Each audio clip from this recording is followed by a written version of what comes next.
Sikat na pastor at founder ng Kingdom of Jesus Christ, nare-respeto at hinahangaan ng maraming tao. Ngayon ay pinaghahanap ng alagad ng batas, di lamang dito sa ating bansa, ganun din ang Federal Bureau of Investigation at Interpol. Ano-ano ang mga kasong isinampa laban kay Pastor Kibuloy? Sapat ba para magkaroon ng 10 milyong pisong pabuya sa taong makakapagbigay ng impormasyon sa kanyang kinaroroonan? Samahan niyo po akong himayin ang patong-patong na kasong isinampa laban kay Pastor Apollo Carion Kibuloy. Bago ko po ipagpatuloy ang ating kwento, sa mga bago po sa channel ko at nais sa mga ganitong klase ng kwento ng krimen na nangyayari sa loob at labas ng ating bansa, ay maaari pong pakipindot ang ating subscribe button at notification bell para ma-notify kayo pag may mga bago tayong upload na videos. Si Pastor Apollo Carion Kibuloy ay pinanganak noong April 25, 1950 sa Davao City. Siya ang bunso sa 9 na magkakapatid. Ang kanyang mga magulang na sila Jose Kibuloy at Maria Carion Quinto ay mga native ng Lubao, Pampanga. Nag-migrate lamang sila na sa Davao pagkatapos ng Second World War. Ang ama ni Pastor Kibuloy na si Jose ay dating member ng Christian Missionary Alliance o Protestant, bago ito lumipat sa Pentecostal kasama ang 4 niyang mga kapatid. Ang pamilya ay kilala noon ng mga pastor noong nagsisimula pa lamang na makilala ang United Pentecostal Church sa Davao. Ang nakatatanda niyang kapatid ay naging Assistant General Superintendent ng United Pentecostal Church bago ito magtungo ng Maynila para magtrabaho. Nang tumungtong si Apollo sa edad na 14, ay nagsimula siyang magkaroon ng mga spiritual vision, ayon ito sa kanyang website. Ayon doon ay minsan ay bumisita ito sa Malungon, South Cotabato, ngayon ay Sarangani, kung saan ay nakita niya sa kanyang pangitain na nakipagtagpo siya sa Panginoon at pinakita nito sa kanya ang lupa na nasusunog sa isang mangkok ng apoy. Kasama rin sa kanyang mga pangitain ay ang pagkawala ng araw at pagdilim ng paligid. Ang buwan ay nagkulay dugo. Ito ay bago dumating ang dakila at kapansin-pansing araw ng Panginoon. Ang araw na ito ay tinawag niyang ang ikalawang pagdating ni Jesus. Sa murang edad ayon kay Apollo Kibuloy ay hindi niya kailanman nakita ang kanyang sarili na nangangaral sa hinaharap. Dahil sa ang orihinal nitong pangarap ay ang maging isang nautical engineer at piloto. Gayunpaman, dahil sa mga benepisyong kasama sa pag-aaral ng Biblia, tulad ng libreng tirahan, pagkain at fully paid tuition fees, ganun din ang libreng pamasahe sa barko patungong Manila, ay ipinagpatuloy niya ang pag-aaral ng theology sa United Pentecostal Bible Institute o ngayon ay mas kilala na Apostolic Center for Theological Studies. Nang makapagtapos noong 1972, ay nagpatuloy siya sa pangangaral ng Biblia para sa United Pentecostal Church. Taong 1973 ay hinirang siya ng UPCP para kumatawan sa kanyang simbahan sa International Youth Corps World Conference na ginanap sa Seoul, South Korea. Sa nasabing conference ay siya lamang ang Asyano sa lahat ng mga Caucasian delegates.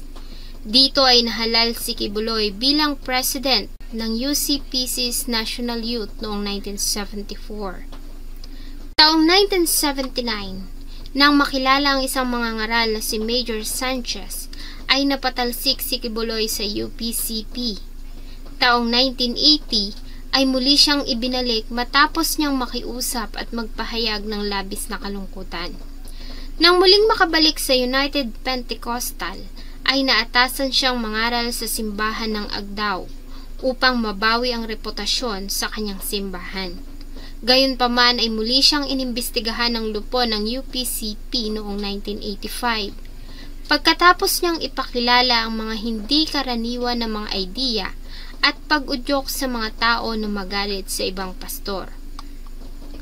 Ayon sa mga dokumento, sinabi ni Kibuloy sa kanyang mga tagasunod na ang ibang mga pastor ng UPCP ay hindi mga kwalipikado at mga mangmang.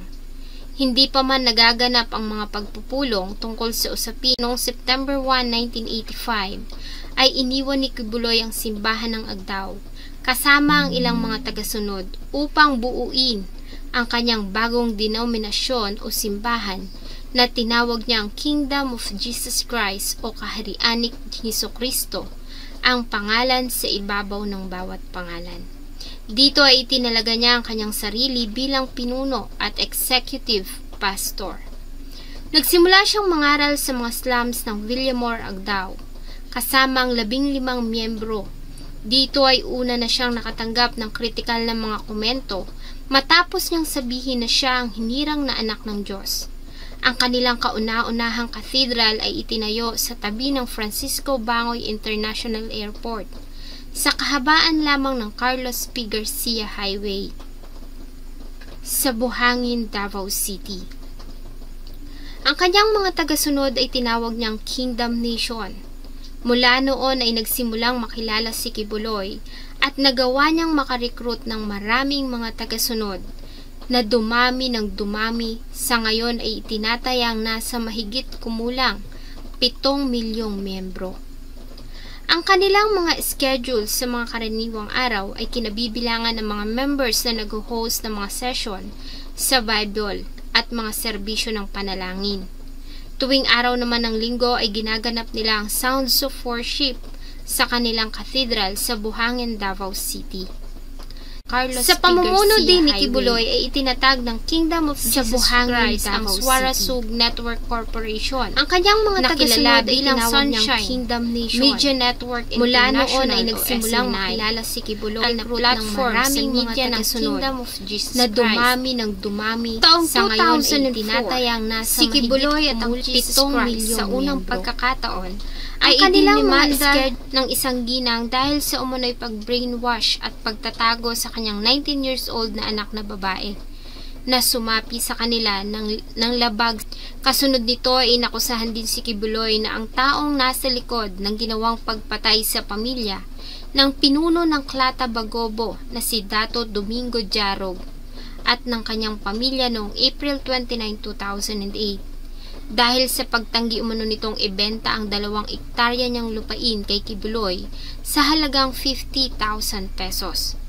Ang nasabing property ay nasa loob ng 700 hectares na ancestral domain araw ay ng mga Bagobo sa members na nag-host ng mga Prayer Mountain sa Bible sa Tamayo. Ayon sa byuda ni Jaro, na ang mga tagasunod ni Kibuloy ay nagbanta na paaalasin sila sa lupain at ang kanyang mga kamag-anak ay inalok ng 20,000 na panalangin.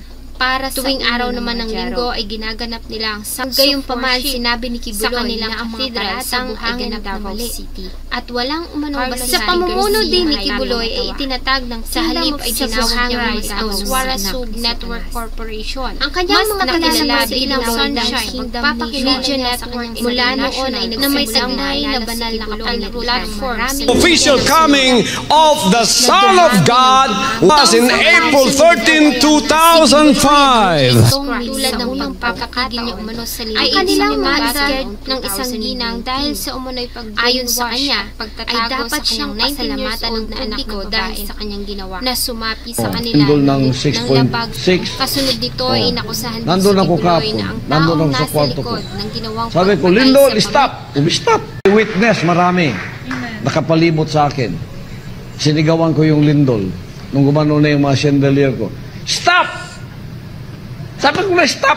Stop ka agad. Ang pahayag niya na ito ay nakatanggap ng samot-saring komento sa mga tao, lalo na sa mga taong hindi naniniwala sa kanya. Bilang tugon ayon sa kanya, ay hindi niya pinigilan ang pananalanta ng Bagyong Tisoy para parusahan ng mga tao na hindi naniniwala na nagawa niyang pahintuin ang lindol sa Cotabato. Yung nagdaang bagyo? Opo. Kasi yung in-stop ko yung earthquake, nagalit man sila. Binasa ko ng napakarami. Baka i-stop ko yung bagyo, baka magalit na naman. So, pinabayaan na lang natin. Sa panahon ng pandemya na COVID-19, nang pinuno ng Klata Bagobo sa kanyang YouTube channel na ang paglitaw ng Omicron variant ay sanhi ng mga natatanggap niyang pag-uusig mula sa United States at ang mga negatibong kritisismo mula sa publiko.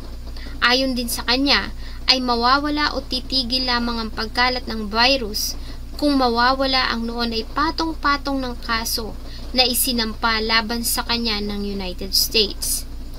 February ng taong 2018 ay ibinalita ng isang news agency na nakabase sa Hawaii na si Kibuloy at ang 6 pang kasamahan ay nakakulong sa Honolulu matapos na matagpuan ng mga customs agent doon na may dala itong $350,000 at mga parte ng baril sa loob ng pribado nitong eroplano. Detained sa Hawaii ang founder ng Kingdom of Jesus Christ na ang nasabing balita itinanggi ng kampo ni Kibuloy at maral ay inaresto at tinakip. Sa halip ang isang US citizen na si Feline Salenas ay inaresto matapos nitong sabihin na kanya ang pera at siya ay kinasuhan ng cash smuggling. April 2018, ang United States Federal Bureau of Investigation ay nagulat na sila ay nag-iimbestiga tungkol sa reklamong natanggap na ilan sa mga Kingdom of Jesus Christ Church ay dinadala sa Hawaii para magbenta ng mga pagkain. Subalit pagdating doon ay sapilitan silang pinaglilimos bilang bahagi ng pangangalap ng donasyon para sa simbahan. Muli ay tinanggi ito ng samahan. Sa pahayag na inilabas ng abogado ni Kibuloy na si Attorney Israelito Torion, FBI ang Kingdom of Jesus Christ, at dinagdag niya na ang lahat ng serbisyo ng tao para sa simbahan ay voluntary. October 2018, isang dating members ng KOJC ang napaulat na nagsampa ng kaso sa korte sa Hawaii at inakusahan si Kibuloy ng panggagahasa at pang-aabuso sa kanya nung siya ay minor de edad pa lamang. Muli ang nasabing aligasyon na itinanggi ng kampo ni Kibuloy. November 2019, sa segment ng Showtime na Tawag ng Tanghalan, ay nagbiro ang sikat na komedyante na si Vice Ganda na kung totoong napapahinto ni Kibuloy ang lindol ay hinamon niya ito na pahintuin ang noon ay sikat at pinakamahabang primetime series na Ang Probinsyano. Si Kibuloy yung nagpahinto ng lindol, si Kibuloy lang ang magpapahinto ng Probinsyano, abangan nyo yan. Inahamon kita, Kibuloy, pahinto mo nga ang Probinsyano. Ang nasabing hamon ay tinanggap ni Kibuloy at sinabing, Kailan? Baka sa 4 na buwan, hindi lang yung probinsyano may stop. Baka pati yung network mo, stop na yan. Tila nagkatotoo naman ito dahil noong May 5, 2020 ay ipinag-utos ng National Telecommunications Commission ang pagpapatigil sa operasyon ng ABS-CBN sa TV at radio broadcasting matapos na mag-expire ang kanilang prangkisa. August 12, 2022 ay inilabas ang finale ng Ang Probinsyano. December 2019 ay isa pang dating member ng KOJC ang nagsampa ng kasong panggagahasa, Qualified Trafficking in Persons Act at Child Abuse laban kay Kibuloy at iba pang associates nito sa Davao. Katulad ng iba pang naunang aligasyon, Kibuloy at sinabi, bahagi lamang ito ng isang malaking pagsasabwatan para siya ay pabagsakin. January 2020 ay inaresto ng Federal Bureau of Investigation ang mga administrator ng KOJC na sina Kabaktulan, Dueñas at Estopar dahil sa aligasyong may kinalaman sa human trafficking, pagpipilit sa mga members ng simbahan na manghingi ng pera na gagamitin para sa pagtulong sa mga batang nangangailangan sa Pilipinas. Gayunpaman sa donasyon ay napupunta umano sa mga operasyon ng simbahan at hindi sa mga bata. February 2020, kinasuhan ng California Federal Grand Jury ang mga administrator ng KOJC na sina Kabaktulan, Dueñas at Estopar ng labor trafficking. Napag-alaman na sila ay nagsabwatan upang gumawa ng isang serye ng mga pagkakasala. Kabilang na dito ang trafficking para sa sapilitang pagtatrabaho, document servitude, pandaraya sa immigration at pandaraya sa kasal. Ayon sa report, ay dinadala nila ang ilang members ng KOJC sa ibang bansa para sa gagawing pangangaral. Subalit pagdating doon ay sapilitan silang pinaglilimos at pinagtatrabaho para umano makakalap ng donasyon at pera. Ang kanilang mga passport at ilang dokumento ay kinukumpiska sa kanila. Ang ilan naman ay pinakakasal sa ilang members na residente doon para mas madali silang makapagtrabaho at makapanlimos. July 2020 ay ibinasura ng Davao Prosecutor's Office ang kasong panggagahasa, pang-aabuso sa bata at human trafficking na una nang inihain laban kay Kibuloy at iba pa, dahil umano sa kawalan ng sapat na basihan at ebidensya. October 2020, ang Hawaii Church Manager ng KOJC na si Philin Salenas ay sinintensyahan ng 30 days sa pagkakakulong pagsisinungaling tungkol sa isang maleta na naglalaman ng pera na natagpuan sa pribadong eroplano ni Kibuloy noong 2018. Bukod sa pagkakakulong ay pinagbayad din siya ng $500 na multa. November 11, 2021 ay kinasuhan ng prosecutors ng Central District of California si Kibuloy at ilang matataas na administrators ng KOJC sa ginawa umano ng mga ito na pagtulong-tulong at pagsasabuatan para magsagawa ng human trafficking, money laundering, pandaraya sa immigration, sa pilitang pagbebenta ng aliw at iba pang mga kaso. Ayon sa prosecutors na ang ilang members o tagasunod ng KOJC ay pinilit ni Kibuloy at ng mga administrator sa paghingi ng pondo sa mahabang oras na may maliit o walang bayad. Ang ilan pa sa kanila ay sexual at pisikal na inaabuso ni Kibuloy at iba pang kasama. Sa ilalim ng pagkukunwari at pangakong, ililigtas sila ng mga ito sa walang hanggang kapahamakan. Ang ilan sa mga tagasunod ng KOJC ay tinalaga bilang mga full-time na manggagawa upang tumulong sa mga aktibidad sa pangangalap ng pondo sa buong bansa at internasyonal. Ayon sa report, ay pinapalsipika ng mga administrator ng KOJC ang mga aplikasyon ng visa ng mga members na dinadala nila sa Amerika. Ayon sa visa ng mga ito ay naglalakbay lamang sila para sa mga pagtatanghal na nauugnay sa simbahan. Pagdating doon, tulad ng ginagawa nila, ay sapilitan na silang pinagtatrabaho at pinaglilimos para makalikom ng pondo o donasyon para sa simbahan. Ang iba sa kanila ay peking ikinakasal sa mga member na residente para mas lalo pang mapadali ang kanilang ginagawang panlilimos at pagtatrabaho. Ang mga ito umano ay binibigyan ng kota ng dapat nilang makolekta. Ang kanilang mga papeles at passport ay sapilitan ding kinokolekta ng mga administrators. Ang pera na makokolekta ay sinasabi nilang mapupunta sa Children's Joy Foundation.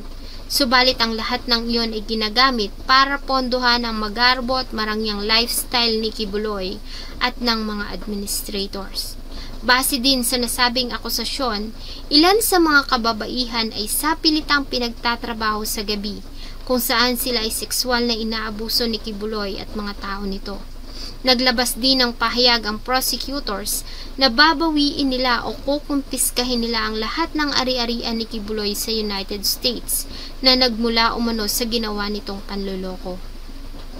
December 2021 ay pinablish ng Rappler ang ilang series ng articles kung saan ay dinetalye nila ang mga nasabing akusasyon laban kay Kibuloy. Kabilang dito ang mga ginawa nitong pang-aabuso. Kasunod nito mula January 2022 ay nagsampa ng patong-patong na kaso ang samahan ng KOJC na umabot ng 53 reklamo na cyber libel laban sa Rappler at ilang mga mamahayag. Kabilang sa sinampahan ng kaso ay ang resources persons ng mga ito, kabilang na ang isang professor sa Ateneo de Manila University at 3 dating member ng KOJC. Ang nasabing mga reklamo ay isinampa sa iba't ibang prosecutor's office sa Mindanao, particularly Cagayan de Oro, Davao City, General Santos, Osamis at Panabo. Subalit ang nasabing mga reklamo ay na-dismiss lahat dahil sa kawalan ng sapat na basihan. February 5, 2022 ay naglabas ang Federal Bureau of Investigation ng wanted poster ni Kibuloy at 2 pang member ng KOJC. August 2022, isang paralegal mula sa Los Angeles ang umami na guilty sa paglahok sa isang di umano'y pagsasabuatan upang labagin ang mga batas sa imigrasyon ng United States sa pamamagitan ng paghahanda at paghahain ng mga papanlinlang na dokumento para makakuha ng legal at permanenteng paninirahan at pagkamamamayan para sa mga members ng KOJC. Gayunpaman, itinanggi ng kampo ni Kibuloy ang anumang koneksyon sa paralegal. Sinabing hindi ito member ng KOJC at hindi rin umano ito konektado o kaanib sa simbahan at sa kahit na sinong mga ngaral. December 10, 2022, United States Department of the Treasury Office of Foreign Assets Control sanctioned Kibuloy dahil sa aligasyong seryosong pangkarapatang pantao. Kabilang na dito ang aligasyong panggagahasa nito sa mga batang babae sa loob ng mahigit 1 dekada. Alinsunod dito, ang lahat ng kanyang mga ari-arian sa United States ay kukumpiskahin ng US Treasury Department. Ang alinmang mga ari-arian na nauugnay kay Kibuloy ay kokolektahin din. Ang anumang mga transaksyon at paghihingi ng donasyon na may kinalaman sa simbahan at kay Kibuloy ay pinagbabawal. June 21, 2023 ay tinerminate ng YouTube ang channel ni Kibuloy sa aligasyong paglabag nito sa community guidelines. Kasunod nito ay na-terminate din ng ilan pang mga accounts na may kaugnayan kay Kibuloy gaya ng SMNI News at Kingdom of Jesus Christ channels. Sa statement na inilabas ng Google, sinabi nila na ang nasabing aksyon ay bilang pagtugon sa sanctions na inilabas ng United States laban kay Kibuloy. Sa kabila nito, sa isang pahayag sa sarili niyang media network, ay sinabi ni Kibuloy na siya at Fruit mula sa mga naninira sa kanya, kabilang narito ang mga authorities ng United States. Inakusahan niya ang mga ito ng political at religious persecution. Muli, si Kibuloy at ang SMNI ay gumawa ng account sa YouTube, subalit ang nasabing mga account ay muling sinuspinde. September 2023, ang SMNI News Facebook page ay binura din, alinsunod sa pulisiya ng Meta. December 2023 ay nag-file si Senator Risa Hontiveros ng Senate Resolution 884 na naglalayong imbestigahan ang mga kaso laban sa KOJC bilang tulong sa batas sa layukoy kung ang na-update na mga batas ukol sa human trafficking ay kayang saklawin ang malakihan at sistematikong mga aksyon ng trafficking na ginagawa sa likod ng pagtatago o paggamit sa mga relihiyosong organisasyon. Sa parehong araw ay siniwalat din ni Senator Risa Hontiveros ang mga ulat ng mga biktima na umano'y pinagsamantalahan o sexual na inabuso ni Kibuloy. Ang mga pagdinig sa Senado ay hindi dinaluhan ni Kibuloy kahit pa nga padalhan siya ng mga ito ng subpoena. Ayon kay Kibuloy, hindi niya isusumite ang sarili sa Senate inquiry at sinabing haharapin lamang niya ang mga aligasyon laban sa kanya sa hukuman. February 2024, opisyal na naglabas ng subpoena ang Senado laban kay Kibuloy. Gayunpaman, sinabi ni Kibuloy na nagtatago siya dahil sa umunoy banta sa kanyang buhay. Sinabi din niya na mayroong $2 million na bounty para sa kanya, isang claim na tinanggihan ng FBI. Samantala ay naglabas ng subpoena ang House Committee on Legislative Franchise laban kay Kibuloy dahil sa hindi pagharap sa panel ng 2 beses sa kabila ng pag-imbita sa gitna ng investigasyon nito sa mga paglubag umano ng SMNI Network franchise. Bilang tugon ay sinabi ni Kibuloy na wala na siyang ugnayan sa SMNI, sa halip ay hiniling ng kanyang kampo sa House of Committee na isubpina ang kasalukuyang executive pastor ng KOJC. February 21, 2024, sinabi ni Kibuloy sa halos 40 minutes na audio recording na nagsabwata ng United States at si President Bongbong Marcos at First Lady Liza Araneta Marcos sa isang balak na patayin siya na nagtulak sa kanya na magtago para sa kanyang kaligtasan. March 1, 2024, ipinag-utos ng isang hukom ng Central District of California na si Terry J. Hathor Jr. ang pagtanggal ng selula sa mga warrant of arrest na hiniling ng Department of Justice ng United States Criminal Division laban kay Kibuloy bilang unang hakbang sa pagseso ng extradition process. March 19, 2024 ay inanunsyo ng Department of Justice na nagsampaloy. April 1, 2024, sa utos ni Judge Dante Baguio ng Davao Regional Trial Court, Branch 12, ay agad na inimplement ang warrant of arrest laban kay Kibuloy at 5 pa nitong mga tauhan.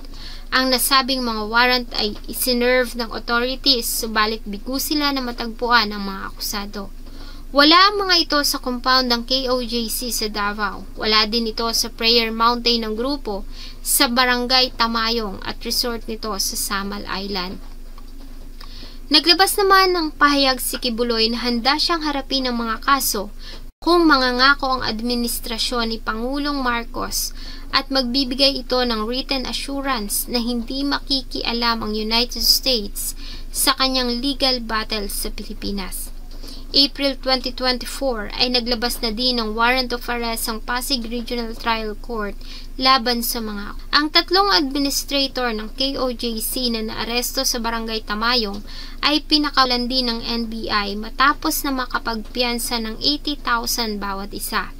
Kasunod nito ay pinayagan ng Supreme Court of the Philippines 2nd Division ang kahilingan ng Department of Justice na ilipat ang venue ng paglilitis para maiwasan ang bias ng mga pagdinig. Kaya naman mula Davao City Regional Trial Court Branch 12 ay iniutos sa Clerk of Court na dalhin ang lahat ng mga records sa Office of the Executive Judge ng Regional Trial Court sa Quezon City, kung saan ito iraraffle. June 10, 2024, muli ay binalak ng mga pulis na iserve ang mandamiento de aresto kay Kibuloy at iba pa sa compound ng KOJC sa Buhangin District, sa Prayer Mountain, sa Glory Mountain, sa Barangay Tamayong, Davao City, maging sa mga property ng KOJC sa Kitbuk, Sarangani Province, subalit bigo sila na matagpuan si Kibuloy at mga kasama nito. July 2024 ay naglabas ng pahayag ang Department of Interior and Local Government na may isang pribadong individual ang nagbigay ng halagang 10 milyong pisong pabuya sa kung sinong makakapagbigay ng impormasyon sa kinaroroonan ni Kibuloy. Ang nasabing balita ay mabilis na kumalat sa lahat ng pahayagan at social media platforms. Sa kabila nito ay bigo pa rin sila na matagpuan si Kibuloy. Naglabas ito ng pahayag na hindi siya magpapahuli ng buhay at sinabi din ng pastor na nagtatago siya hindi pa niya, subalit para umano protektahan ang kanyang kaligtasan. Hanggang sa kasalukuyan ay patuloy pa rin na pinaghahanap ng mga alagad ng batas si Kibuloy. Kabi-kabila naman ang mga ginagawang rally at protesta ng mga taong naniniwala pa rin sa kanya. Sa huling ulat na ginawang raid ng mga pulis sa KOJC sa Buhangin District ay nagkaguluhan sa pagitan ng mga pulis at mga tagasunod ng KOJC. Ilan sa mga ito ay naaresto habang ginagawa ang raid. Ay ilang mga representative mula sa Commission on Human Rights ang inimbitahan para makita ang ginagawa ng mga pulis. Itinatayang nasa 2,000 pulis ang nasa compound ng KOJC sa Buhangin District at patuloy na naghahanap. PNP Region 11 spokesperson Catherine De La Rey ay nagawa nilang mamonitor gamit ang isang special equipment na may mga heartbeat na naitala na nasa ilalim ng lupa. Kaya naniniwala sila na si Kibuloy at ang mga kasama nito ay nagtatago sa isang sikretong lagusan sa loob ng 30 hectares na compound ng KOJC sa Buhangin District, Davao City. Bagamat nahihirapan sila na makita kung saan ang entrance sa nasabing tunnel. Hanggang sa kasalukuyan ay patuloy sila na naghahanap at naglabas sila ng pahayag na hindi sila aalis sa compound nang hindi nahuhuli si Kibuloy. Kasabay nito ay naglabas din pahayag ang mga supporters ng pastor na aalis lamang sila o ititigil lamang nila ang protesta kung aalis na ang mga pulis sa compound. Sa kasalukuyan, base sa report ng PNP, ay nagawa na nilang makakita ng 40 na mga estruktura sa loob ng compound ng Kingdom of Jesus Christ, kabilang na complex network ng mga tunnels sa ilalim ng lupa, passageways at mga nakatagong silid. Para sa inyo, totoo nga kaya ang mga aligasyon laban sa pastor? Umiga ka dito sa tabi ko at matulog ka na. Natulog akong nakatalikod sa kanya pero niyakap niya ako at humawak pa sa dibdib ko. Kung hindi, bakit kaya hindi nito harapin ang mga kaso sa legal na proseso? Maaari nga kaya na natatakot lamang ito para sa kaligtasan? Patuloy po nating subaybayan ang mga susunod pang mga pangyayari sa malawakang paghahanap sa sikat na pastor ng Kingdom of Jesus Christ na si Pastor Kibuloy. Sana po ay nagustuhan nyo ang isa na namang kwento na akin pong ibinahagi. Marami pong salamat sa inyong patuloy na pagtangkilik sa akin pong mga videos. Huwag niyo pong kalimutang mag-iwan ng inyong saloobin at suggestion sa atin pong comment section. Thank you so much po and see you on my next video.